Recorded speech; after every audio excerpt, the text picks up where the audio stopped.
গত 20 বছরেরও বেশি সময় ধরে একজন মানুষ আমাদের শিখিয়েছেন নেভার গিভ আপ।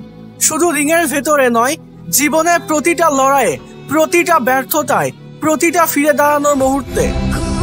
তিনি শুধু একজন রেসলার নন, তিনি একজন অনুপ্রেরণা, একটা যুগ, একটা অনুভূতি, একটা আবেগ যা প্রজন্ম ধরে মানুষকে শক্তি দিয়ে যাচ্ছে।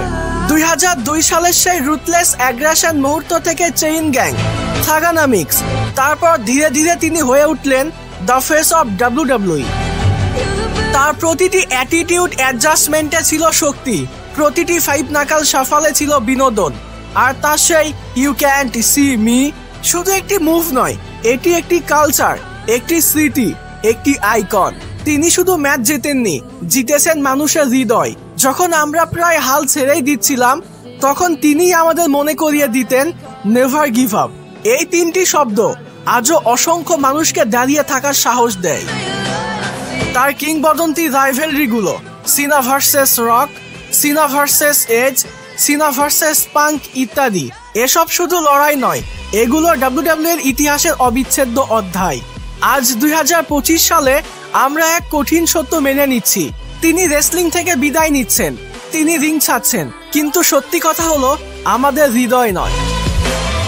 এক শিশুর হাতে যখন প্রথম নেভার গিভ আপ ব্যান্ড দেখা গিয়েছিল, আজ সেই শিশু বড় হয়েছে, কিন্তু জন সিনার প্রতি ভালোবাসা আজও আগের মতোই গভীর। তার লেগেসি শুধু রেসলিং নয়, তার লেগেসি হলো আশা, বিশ্বাস, ধৈর্য আর হার না মানার শক্তি। জন সিনা, আপনাকে অনেক ধন্যবাদ আমাদের এত বছর এন্টারটেইন করার জন্য। ধন্যবাদ সাহস ও বিশ্বাস দিয়ে এগিয়ে যেতে শেখানোর জন্য। ধন্যবাদ আমাদের শৈশব, তারুণ্য ও অনুভূতিকে এতটা সুন্দর করে তোলার জন্য। এখন জন সিনা বিদায় নিচ্ছেন, কিন্তু এটা কোনো শেষ নয়, এটা কেবল আরেকটি অধ্যায়ের শুরু। This is not goodbye, this is forever respect. Thank you John Cena, we will never forget you.